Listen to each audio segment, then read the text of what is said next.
We're living in what can feel like such a disconnected and sometimes lonely world, which is why I'm really excited to share my interview with Sloane Davidson, the founder and executive director of a nonprofit called Hello Neighbor today.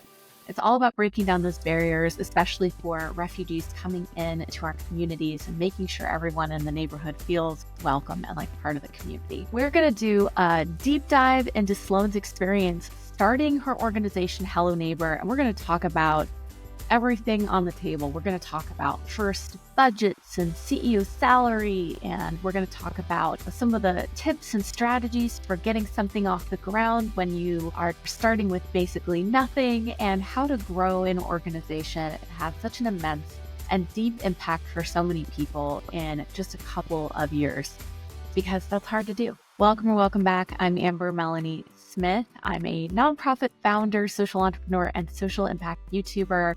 We do content on my channel all about nonprofits, social impact and social issues, social entrepreneurship, how to mobilize people in your community to make a difference, fundraising, all of that good stuff with the goal of helping equip you as change makers to make an impact. I hope that you'll check out my website, changemakercafe.com, where I have a lot more resources available to you, and check out the rest of the videos on my channel too. All right, let's go talk to Sloane.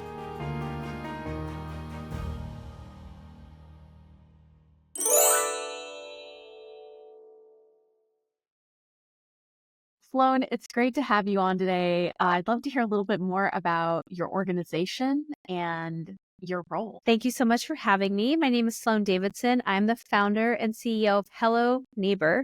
Hello Neighbor is a nonprofit I founded here in Pittsburgh, Pennsylvania in 2017. And our goal and mission is to support our newest neighbors, refugees and immigrants, as they move from arrival to belonging. Take me back in time when you were starting. You look around in your community, and what need did you see for this mission? How did you do the market research to understand that this was some organization that needed to happen in your city? So I am from Pittsburgh originally, and I had lived away for quite a long time. I've worked almost exclusively in nonprofits, and if not, it was in social impact or something sort of always touching giving back and doing good. So it is my life's work, my heart, my passion. When I moved back to Pittsburgh, I was 6 months pregnant with my first son. And a big part of being back here was that I wanted to be around my family to help raise a child and surround that child with a sense of family and community. And then I also really wanted to make an impact back here at home. I wanted something sticky. I wanted something that I felt had meaning that I was doing to help make this wonderful city a better place. After the 2016 election, like many, I was really dismayed, not only about the election outcomes, because it's really not only about, the person or the election, but it really, when it came time to be, when it came time for it, the Muslim ban, the rhetoric on xenophobia, sort of the sense of everyone doesn't belong, I felt was really hurtful. And I thought it was really antithesis to who I feel like I am as an American, and like many I know are. I stumbled upon one night a website for a very short-lived project between the State Department and Airbnb called Supper With Us. And it was an opportunity to share a meal with a refugee family. I signed up. I didn't hear anything for quite a few weeks. I actually sort of forgot about it. It was in that era of just signing up for as many things as possible to feel like I was making a difference in the wave of that election. And eventually I was matched with a Syrian family to share a meal. Our first meal happened to be on Thanksgiving in 2016 with my whole family, which is a whole other story in and of itself of how that came to be. But at the end of that evening, instead of dropping them off and saying, thank you so much for a great night, good luck to you, I said, what are you doing next weekend? And we continued to get together through that fall. And it started a journey for me where most of my nonprofit experience was overseas. I was very focused on international development, on some of the poorest, most impoverished places in the world, on how to lift people up. And what I learned was, number one, a lot of the countries I've worked in, I've been to, refugees are now here in my local community.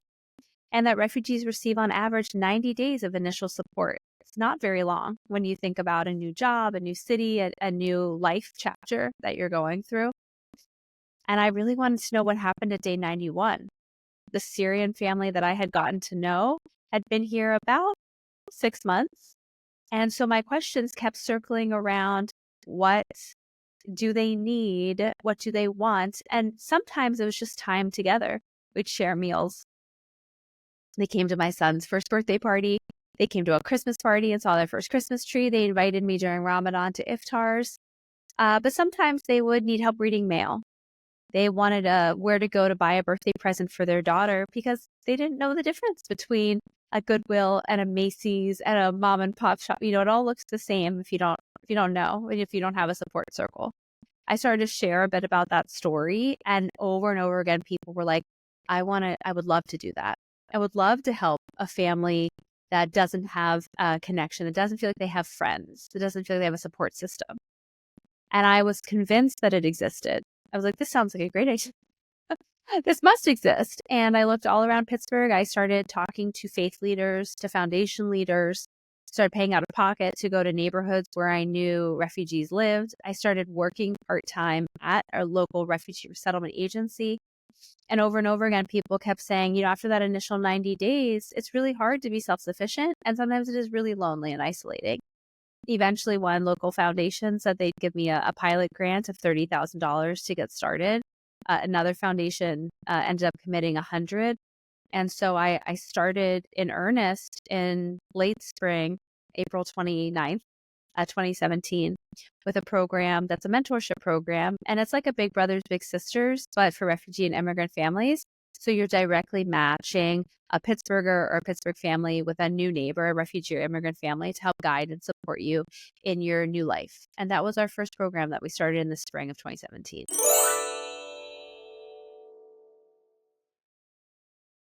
Now, we know from being in the nonprofit space that public funders, everyone wants to see these measurable impacts.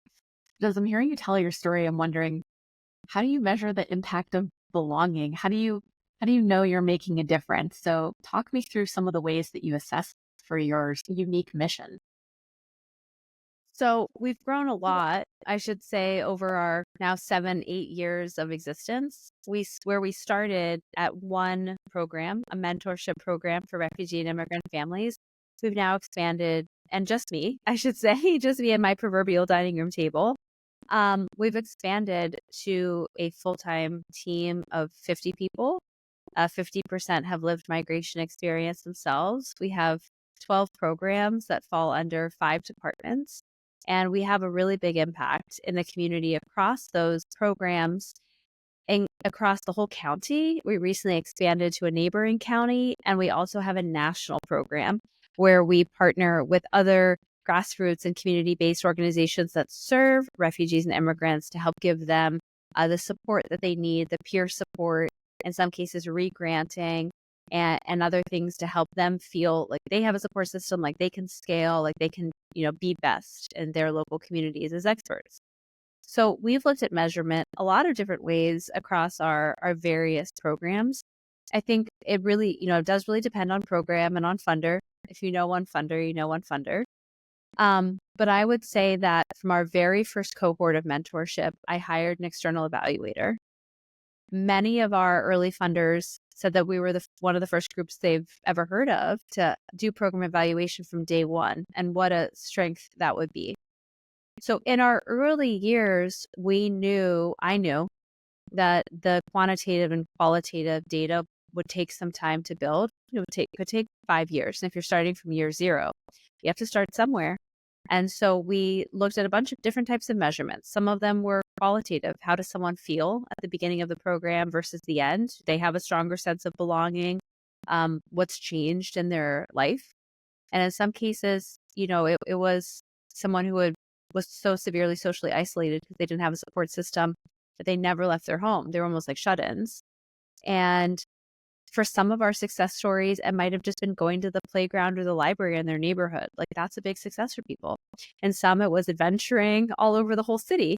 And some it was, navigating the process of getting a new apartment or a new job or driver's license or car or enrolling in community college or ESL classes or helping mom get a part-time job when a kiddo finally goes to kindergarten and they don't have to navigate childcare anymore. So we looked at sort of someone's entire life to say, what are all of the things that bring a sense of wellness, self-sufficiency, belonging, and what does that look like? We also looked at the experience of our mentors, our volunteers, our supporters. A lot of the research on belonging, it talks about contact theory, which is the idea that you have to be like around people who are different than you to even be able to chip away at the differences we feel. A study a few years ago called Belonging Begins With Us that we partnered on with Walmart and a number of other foundations did a really deep research study that says 75% of Americans don't interact with a refugee or immigrant on a day-to-day basis. It can seem like a really high number, but think about suburbanization, think about rural communities, think about how people go from work to home and back and the rise of, being online and all of your downtime and not going to third spaces. It starts to seem more realistic. That numbers could seem real. And that's what the data showed. But the data also showed that if you do something in community with people, maybe that isn't even tied to it. So for us at Hello Neighbor, it might be partnering people to do a habitat build or to go to a library for an event or to go to a farmer's market, right? Just being around somebody can start to make that change. And that the next part is obviously building a real relationship. But so we also measured how our volunteers and mentors, which we called them in our early years, felt about the experience. We actually released a research study on this ourselves in 2019, where people felt like they were interacting with people outside their religion, outside their socioeconomic, outside their literacy levels. There's a lot to be said for, people, your circle can become a lot more myopic, a lot tighter. And so we really found people on our mentor side, their eyes were really opened to the experiences of new neighbors and what that would look like to start over, because you do come as a refugee starting from scratch. Refugees are not our high income, high wage earning people who fled their country on a helicopter. These are people who walked across the border to go to a second neighboring country to apply to be a refugee, to take on average 5 years to get approved, to come with anything they could carry in an airplane and get off that airplane with 1-2 suitcases per person. So they're really starting over, which means their apartment might be in a community that someone's never been to before. A really modest, low income community that some people might not have been to. Their experiences navigating social services, benefits, WIC, food stamps, navigating healthcare, waiting in line at the Social Security office and the DMV. These can be really new experiences for a lot of our mentors and volunteers. And so we measured both sides in the early years to really sort of show that value.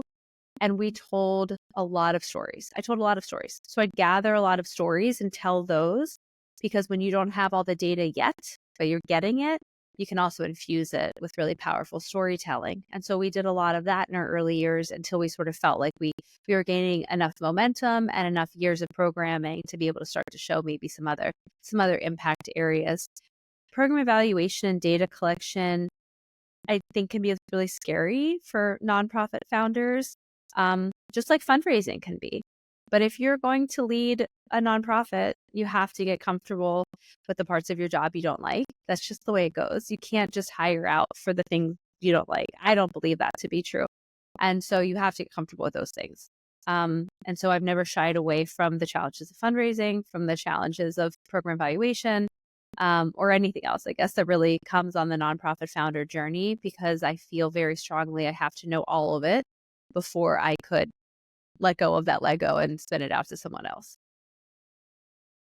I think that's really smart to, wherever possible, like you have said, infuse that evaluation right in there from the very beginning. And I know you talked about having some resources when you were starting up. Do you have any more tips for founders who really genuinely want to do that evaluation piece early on, but aren't quite sure how to get the resources to approach that? in 2024, there's so many more resources, even than there were in 2016, 17 when I started, than even probably a decade before. We use Typeform for surveys. We use Notion for project management, and there's lots of other tools out there. We partner with local universities and data management to help with some of our data collection, or volunteers that have that interest. It's not about the resources. It's about the want to figure it out. The value of program evaluation is not just for your funders, it's for you. Does this program have efficacy? Is it working? Do people like it, and why? And am I on to something? And if I were to change it, grow it, pivot it, iterate it, how would I know that I'm doing it in a way that's mission aligned, that's for us human centered and refugee centered, to the community that we're serving? So I always looked at it as number one important for me, as number one important for my team, and to stay really, really close to those that we're working with, to be able to measure and track that. If you're only thinking about it as something you're doing for someone else, I think it would be hard to, get the momentum, or get the desire to do it. But I always look at it myself and I think, oh, that's so interesting. Or how did we sort of come to that? And the other thing that I would say is, for a lot of the early surveys and things that we did, they're so different now. One of the things I had done in a previous role was a lot of group interviews, as part of the program evaluation. And our first year, we did a lot of individual, phone, in-person, group. A lot of our populations actually didn't like to share in groups. There's some cultural barriers within some cultures. If you feel like somebody else got a much better experience than you, or somebody else got something you didn't get, there can be, jealousy and fighting. So we'd be in these sessions and sometimes not get great information. And that would be what I was tracking. And I was like, this isn't really working. So we changed that. We can't do a lot of phone because a lot of our folks don't have English as a first language. Navigating phone can be really hard. They might not have the digital literacy to do video. So a lot of typical captures don't apply to us. We had to be creative and think about how we did that. Some of the surveys we did in the early years had questions that I would just never include now. We used to have a question, sort of said at the beginning of the program, how do you feel about living your life in Pittsburgh? And how do you feel at the end? One of the things that I took from the hospital industry, the healthcare, is they use a lot of like smiley faces, the frown to the smile. Because if you do 1 through 10, people don't really necessarily understand a spectrum in some, parts of the world, probably here too. So we're using these smiley faces.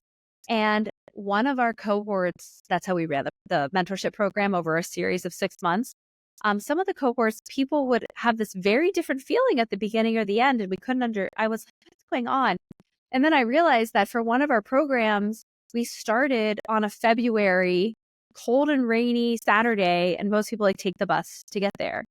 Yeah, they weren't very happy about their life in Pittsburgh that day. I probably wasn't either. I didn't take the survey, right? And so if you so questions like that, we were like, oh, this is such a great question. How do you feel about your life here? But actually, it was a terrible question, because how they felt in that moment with how they were going to answer that question, if they were in a great mood or a terrible mood because they had to wait for a bus in a cold, rainy, snowy day to get to where they had to be.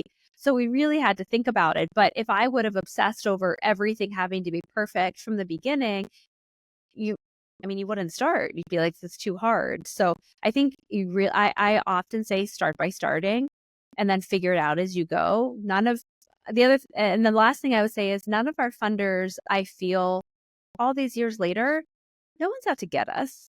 No one's out to say, aha, you didn't ask this question. I've built real authentic relationships with a lot of our program officers and ask really great questions.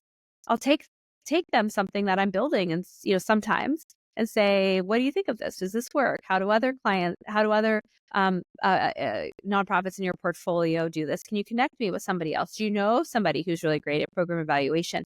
I've really leveraged authentically those relationships.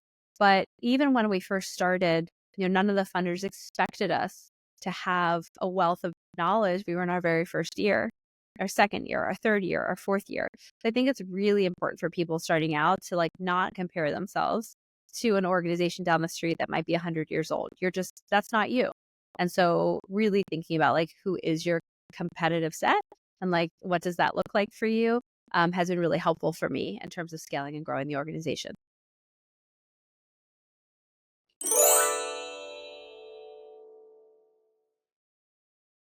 So, if you were giving advice to someone else who is thinking of starting a nonprofit about the types of things they should really study or learn or go get training on, what are some of those things? So I don't know if this is popular amongst your other guests or not, but I would say you don't have to think like a nonprofit.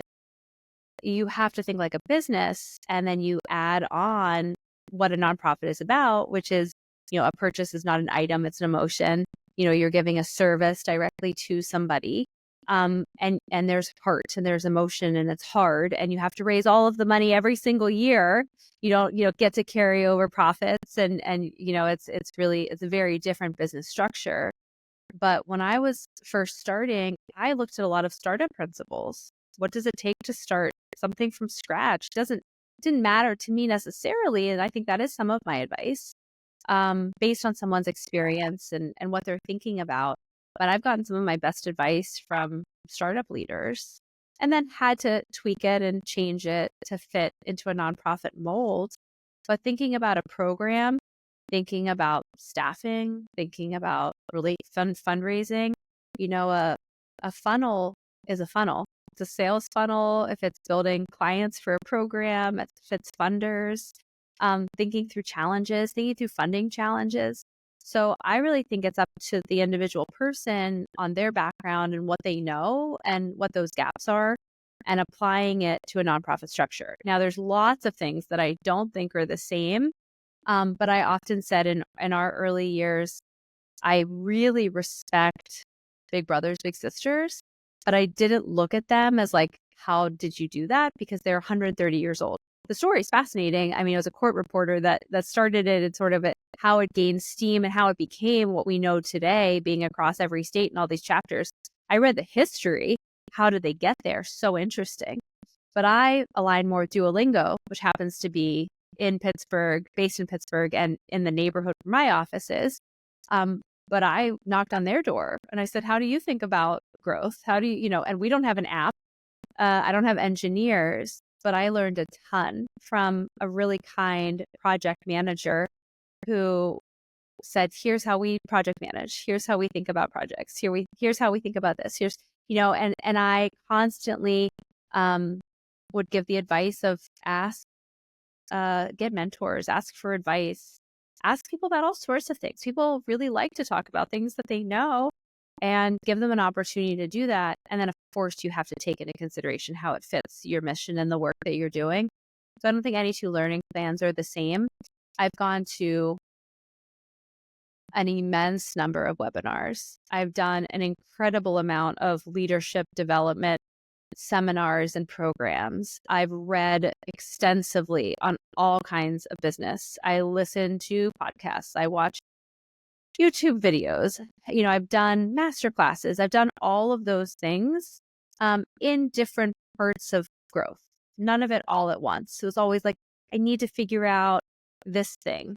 So what's my support? What's that education look like for that? Okay, I figured that out. What's this next thing I have to figure out? What's this next thing I have to figure out?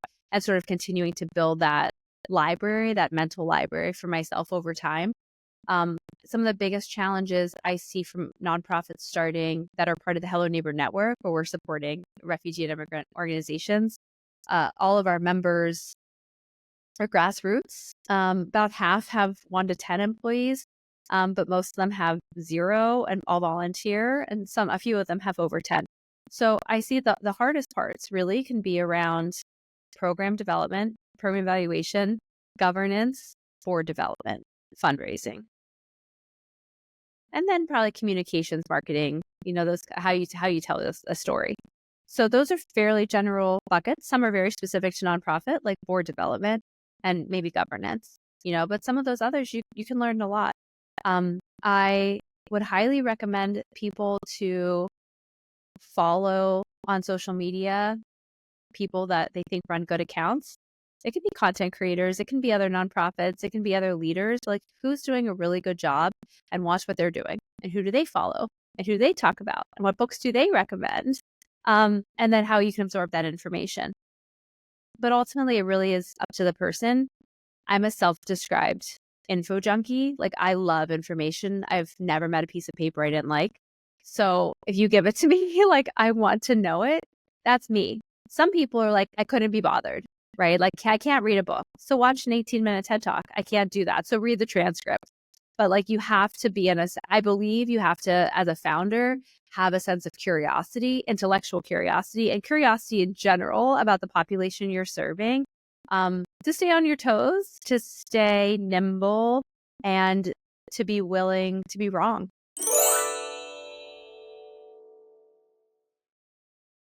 I always like to paint a transparent and realistic picture of what the financial side of running and growing a nonprofit looks like. I'm wondering if you could talk us through your top expenses when you were first starting out and how they evolved to now. If you could picture a pie chart in your brain, what were those expenses then and what are they now? What is it, 7 years later? So we started our first year ending with about 130,000 that first year. We've grown 40% almost every single year. Our new budget is 5 million for this fiscal year. Every year has looked incredibly different. I think it's very important for listeners, for people, that subscribe to your podcast. I think it's also geographic. I think it's sector dependent. There's so many pieces. I've lived all over the country and done projects all over the world. And so this budget in New York or Southern California or certain places would be very different. Here, it's really remarkable to grow that much in a short period of time for the place that I'm in. So it's changed a lot. The first year, the majority of our funding went to programs, directly to programs. So in the mentorship first year, we did, I would say sometimes it was spaces. So we did space rentals for mentor and mentee orientation kickoffs. We did what we called signature events. We took everybody to a museum, to a baseball game, to places. A lot of that, we'd get gifted tickets, but maybe we helped pay for transportation. Maybe we paid for half of the tickets. We did potlucks throughout the warm months in the summer. I did 3 my first year, very ambitious. Now we do 1 a year. I don't know how I possibly did. It was only me and I have all these other people. But, there were, I would say it was program. We had a booklet that we made for orientations that was really nicely designed and printed. I paid for a branding toolkit. So someone to design our logo, to do all of our logo and branding and like all of those pieces. We actually still have that today. And that person still helps us from time to time. So, but truly those are probably what we spent money on. I did give myself a small salary the first year. It was very important to me and my husband that I'm not in a position to be in a only volunteer run. So, it was less than what a college graduate would make, but it was something that I could sort of show I'm contributing to my family. And it was also comparable. It was within reason, right, for what I had raised. As the organization has grown, our budget has grown quite a lot. Our first about 4.5, 5 years was all private. So individual donations, foundations. We, in year 3.5, added some corporate because we did our first fundraiser.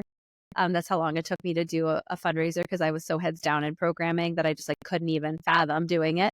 But then we added sponsorships. And so it was all private. And then 2.5 years ago, that shifted. We had the opportunity to take on a federal contract. And so a lot of our growth, the first few years was in private, and the last few years has been a lot of growth in federal funding for programs we've picked up, state funding, some county. In terms of our expenses, our number one line item is now salary and benefits.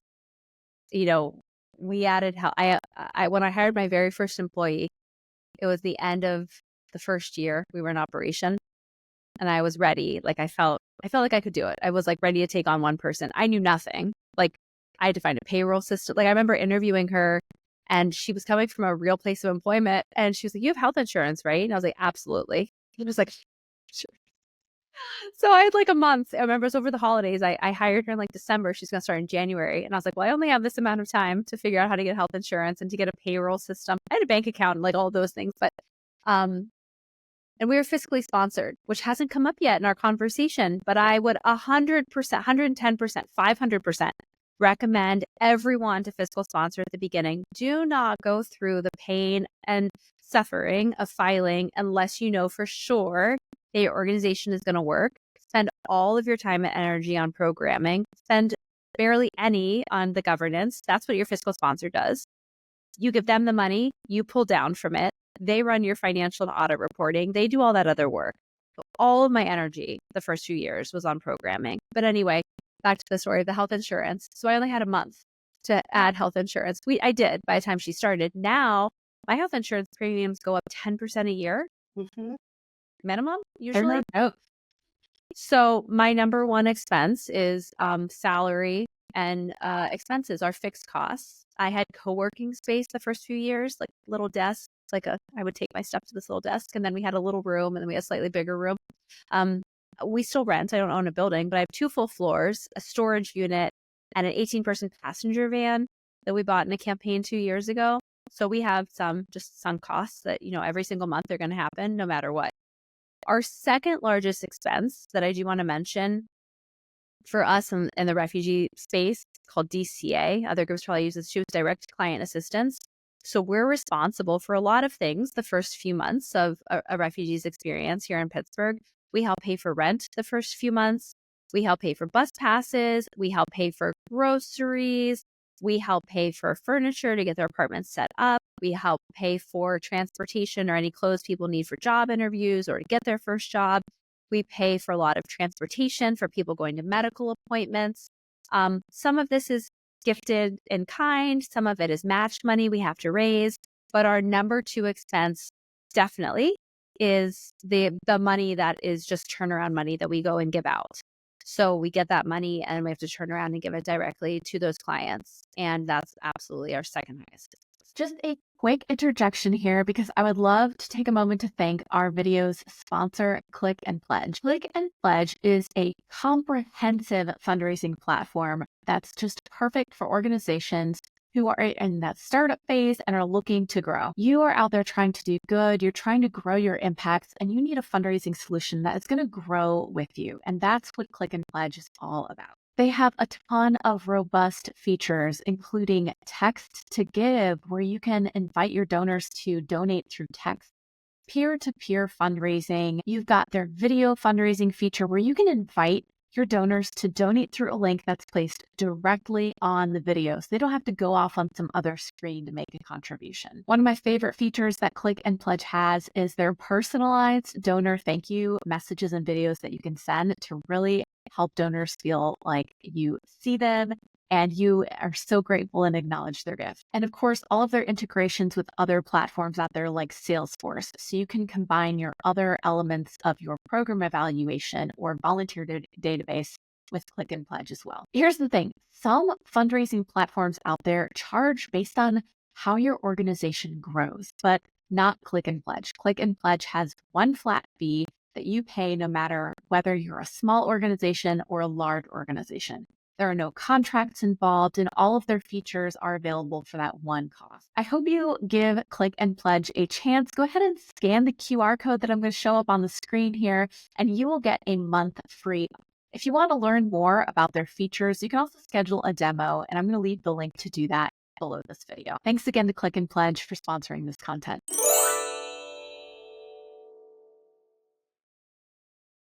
Thinking through those founders who hope to be able to do the work of their nonprofit that they started full-time at some point. You mentioned earlier that your first salary was less than a graduate student would make. Do you remember what that was?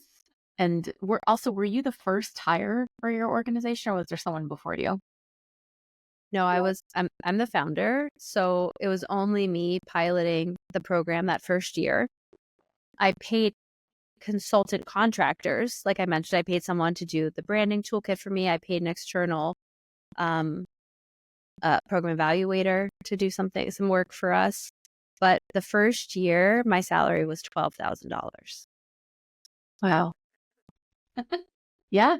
Yeah. Honestly, like some of the other founders I've talked to, they're when the ability to do any kind of small honorarium is available, an honorarium is such a weird word for this, but Totally. a stipend, that is often what their first salary looks like. I mean, I think it's really important, again, because one of our programs is a national program and we support, grassroots organizations. We have over 80 members in 36 states. So I see this, I have this conversation. A number of organizations are volunteer run. That's fine. If someone is in a position to be in a volunteer run organization, good, that's great. Do that. That's okay.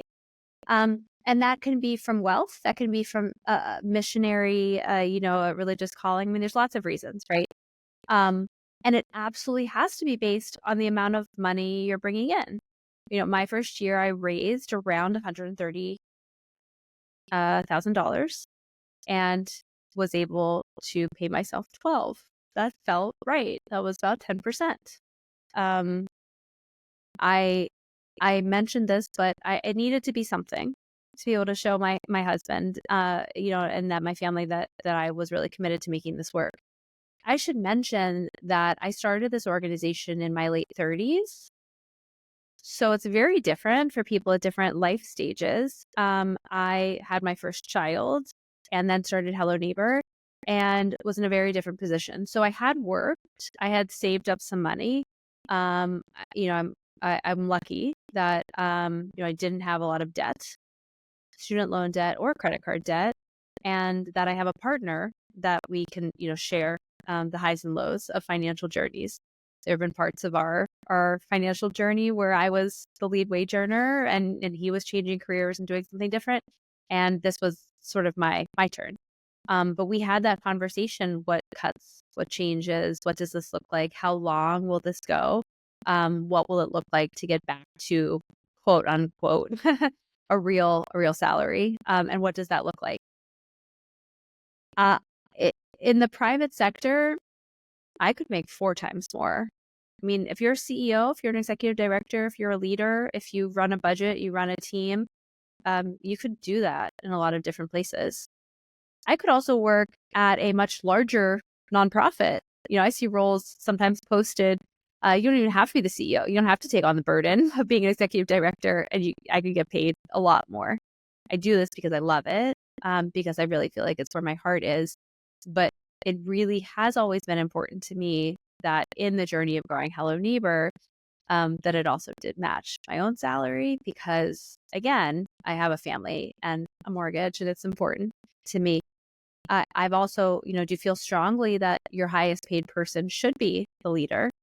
I sometimes see and hear leaders say, well, it's okay if, I'm not paid and I'm paying someone else, or I have to hire someone and they want more money than I'm making, but like, that's okay. I don't believe that to be true. I do believe in equity and in benchmarking. I look at a lot of benchmarking research studies on roles. Now we have 50 people. I have people at assistant, coordinator, manager, supervisor, assistant director, VP, and I'm in C-suite role. So I look at benchmarking studies in terms of organizations our size. So we're now 5 million, and that's a different budget size. And there are good benchmarking out there, both for your geography, for your sector, for gender differences. Surprising to no one, men make more even in nonprofits. How annoying and painful is that? That even here, men as leaders in the nonprofit sector make more than women of color. So there are a lot of privileges I fully aware are baked into me being able to only earn $12,000 that first year. I don't say it from either a sense of pride or a sense of prejudice, but I do recognize the privilege in me being able to do that and start at that level. as Hello Neighbor has grown, our structures have grown. When we spun out from a fiscal sponsor and have a board, the board is now in charge of my salary. It took the board a few years, frankly, to take me seriously when I said I'm not being paid enough. You have to pay me more so I can pay everybody else more. And so that the whole system is better operated, and pushed them to do a benchmarking. And they found I was. So my first few years, I was very much underpaid. But part of raising my salary, I believe, over the years, and I don't say this with a sense of ego or a sense of, I don't even know what the word is, but I want to pay the team well. I want to offer good benefits. I want it to be a place where people feel like they can work and live a good life. And in a nonprofit startup that's less than 10 years old. So that's been hard. That's been a really, really tough journey when a lot of funders don't understand operating costs. When 1 or 2 years in, they say, "What's new? What's new? We're still new. This program is new." When they come back and say, "Oh, you're doing so well now. You don't need us anymore." As if not counting the pen caps, anymore means that, the work isn't as good. So there's so many factors that I think go into salary for the leader of the organization, and a lot of considerations, but they are all very, very important, and they have ramifications beyond just the salary of the leader. Yeah, I talk about this in some of my other videos, but this idea of the overhead myth and how we have to overcome this idea that we shouldn't be sufficiently investing in our infrastructure, our people, et cetera, because that's what is making the organization run. And another founder I was talking to explained it really well when she said, if I left today or, heaven forbid something happened to me, if they tried to hire a replacement, the salary I was being paid wouldn't have been enough to attract the right person. So that's something for boards to consider and founders to consider as well. Of course, many founders say, I'll never leave the organization, but you never know. I did, something could happen to you as well.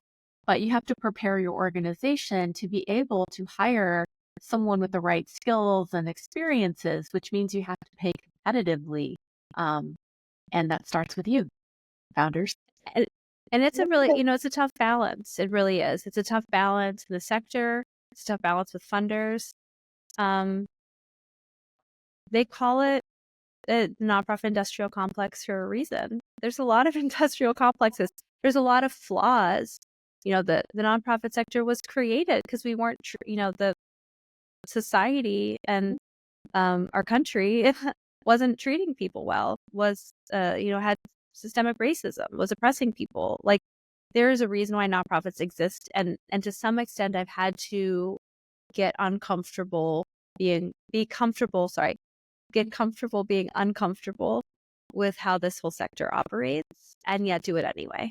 Yeah. And get comfortable being uncomfortable with that some of how just all of it, I guess I would say. But ultimately, I believe in the nonprofit sector. I believe in the work that we do. I'm proud of it every single day. The team is proud of the work that they do. And my biggest dream is that people stay for a long time. Like, that's one of my biggest dreams. We have 2 team members that just celebrated 4 years. That might not seem a lot. Again, we're 7 years old, and they were 2 of my earliest hires when I started hiring people. Because the first couple of years we had like 1, 2, 3. So it's a big deal. And I would love those folks to get to 10 and get to more. So to do that, a lot of things have to happen. Compensation is just one piece of it. Benefits are a piece, work-life balance, the actual work, performance reviews, right? Like, there's so many pieces to it. Like I said, the compensation is hard. People maybe don't like to talk about money. Nonprofits, they certainly don't. But it's really important. You have to start with you. It's like putting your own oxygen mask on first. Because what you said about the leader, who said, if I leave the organization, will they be able to pay my replacement? Again, all of the benchmarking is like, if I wanted to promote someone into a VP role, And there has, and all the studies say there's what the average percentage is between that role and my role. And I'm making the salary that that person's asking me for. That's a problem. Because if she leaves and I have to post that role, again, it's not just the CEO or the executive director, however people frame it. Every single role has to have that. If that person leaves, how would you hire it? So I feel like it all goes up, it all goes down, and it's all critically important. To close this out, let's talk about a topic that I get asked about so often from nonprofit founders and executive directors, especially, which is the board of directors. When you're first starting out, what are your tips for other founders on how to find and recruit a great board? And then over time, as the organization grows, collaborating with that board effectively in your role? That's a really good question. I'm not surprised it's asked all the time. How interesting is it that in the nonprofit sector, we have a board of directors that typically are people you don't work with every day, that aren't in your sector, that don't see you operate typically in like day-to-day meetings, and they're responsible for your salary, your performance, and you're responsible for everybody else's, and they're sort of your boss, but they don't want, but not really. Oh, and by the way, there's 12 of them, right? And I say that just as a matter of fact, not even like a pro, con, good, bad about boards. Over the years, I just sometimes sit and I go, who created this structure? This is crazy. I also feel like, would a library ever get it? If you invented libraries tomorrow, who in the world would say, yeah, we're just gonna have a building and everyone can borrow books and maybe they return them and maybe they don't, they can just come and be here all day. Like, I'm sure there's lots of things that would be, would be challenged on how they were created. Now, I really believe in the early years, the board were people, well, actually, no, I would change this answer to say that every single year, each individual board member, I think of as a phone a friend. So they have individual impact on the organization. They have small group impact on like a committee, and then they have impact as like an overall board. But I think of each individual board member as someone that I might call for advice, that I might ask to walk through something with me, that I might look to work through a problem or an issue. And do I feel like I could call each of them, and that they each sort of have something different to share? I've always really thought about the board too as, varying skill sets, and that it changes over time. So they often say in startups, your first couple of hires, people who like building things and scaling things, maybe aren't the people that like sustaining things. Maybe they are, but sometimes they're not. Some people want to come in and be the first person in their role and they define it and it's theirs. And some people want to come into a role that's already defined, right? I think boards are sort of similar. Sometimes, everyone on that first board might be great. You're blessed if they are. Sometimes, you're learning and they're learning. So in our first few years, again, we're only 7, 8 years old. Our first few years, a lot of our board members, it was their first board. I've been on boards, and I've worked in nonprofits, so I have experience. I definitely feel for people that have no nonprofit experience and have not served on a board. So I've seen both sides of it. But we were attracting a lot of people that cared deeply about our mission, that maybe were volunteers, that maybe were donors, that raised their hand to be a board member. And that was more of a working board. My treasurer, the early years, was helping me with my bookkeeper, doing our books. People are, we had a banker that was, helping us start up some of our accounts. And that was the first few years. As we've grown into more of a governance type board, I have a finance team. My treasurer doesn't need to be involved in the day-to-day. They're not as involved in the day-to-day. And I don't need everybody to be a fundraiser. I think that's, not the right approach. I do sincerely hope that everyone is willing to talk about, introduce, and put Hello Neighbor as one of their top, if not the top, nonprofit that they care about. And sometimes that might turn into a sponsorship or a donation or something, or an in-kind drive or an opportunity for a Girl Scout group or a Rotary or a church or a mosque or a workplace or someone to get involved. But I absolutely think that board members should be talking about you, should be thinking about you, should be willing to introduce you. And I think that that's probably one of the biggest things. But I would say, those early years you're learning and they're learning, and it can be really hard. Everybody who has worked in a nonprofit working with a board, and I guarantee almost all boards would acknowledge it's a hard relationship at times. It just is. You have really good years. You have years that are harder. You have a board that's majority amazing. One person just drives you crazy. and sometimes, worse. I've been fortunate. I've spent a lot of time reading and researching about boards. I've spent a lot of time thinking about these relationships. But I hear from a lot of my friends in the sector, there's so many different ways that it can go. And so I think what I would really encourage everyone to do is think about, what are the skill sets you need? Do you need people who are helping you do the work? Do you need people who are helping you fundraise? Do you need a mix of both? Do you need people with lived migration experience of what you do on the board? And that's the value. Do you need people in different industries and sectors? Like, there's so many different ways to look at it.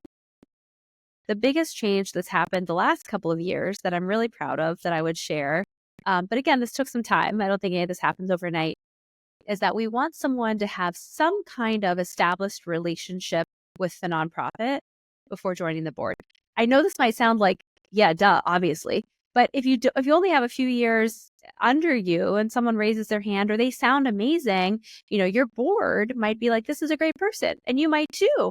But now we sort of, I look on MailChimp to see if someone's a subscriber. Have they volunteered any hours? Have they made any donations? Have they come to an event? We have virtual events and live events and this and that. And if somebody is really great, we now have a little bit of a sense of security, like the organization's hopefully, going to make it. It's going to keep going. So we feel more confident now saying, let's keep this relationship growing over the next year and see where it is. I think a couple of years ago, it was so much more like right in the immediate, like right in front of your face. And I was like, oh, if we don't say yes now, we could lose this person. But now I feel like we're a little bit more in the driver's seat and we're like, hey, if you want to get more involved, there's so many different ways. Let's keep in touch, and do that. It just takes time, and boards are hard. And like I said at the beginning, I think it's somewhat of a flawed system. That doesn't mean that boards are flawed or that we're flawed for running them. I just think the general way that it operates. And so I think about that a lot. And then I think the last thing that I would say that's really salient for nonprofit founders is a lot of people who want to be on boards or who need to be on boards because of their workplace. Some law firms require you to be on a board to become a partner. They might be looking for boards that are more established. People in wealth management might want to be on boards of things like libraries and symphonies and ballets and operas and places where high net worth people are going to be because it's business development for them. When we're a community serving organization, we're getting people that have a heart for the mission. You're not going to, I mean, maybe, but like, you're not going to get a whole book of business, necessarily. And I think a lot of startup founders would agree with that. So you're looking for people that have a real heart for the mission, but do they have the time to give? Do they understand what those commitments are? And a lot of that comes with the executive director working closely with the chair. What are the expectations in advance? How often are the board meetings? I have a whole calendar for the next year done by fall. So these are the dates. And we ask everybody and say, you have a month to say, is that your kid's spring break? We have a dean. Is that the week of graduation? Like, we'll move dates, and then set them up. But I think it's really important to set the expectations, just like it is for a new hire, just like somebody else would want. So set the expectations for that board, and then hold them accountable to it. And I think one other thing that I would say, we 1 year hired a board development consultant to just sort of help us think about the next phase of the board. And they said, are you doing a board assessment? And the board was like, no. And so it's been really important for the board to do a self-assessment. How do we think we're doing individually and collectively? Are we doing what we said we were going to do? I think so many of the boards, they focus on you and on the organization, but like how are they ranking and like looking inwards? And some board members bristle at that. But I want to say that, I value and recognize that a board is a volunteer role. These are volunteers and we're asking them to do a lot. But they've also committed to doing it, right? So it's a two-way, symbiotic relationship, and it just takes time and it takes energy.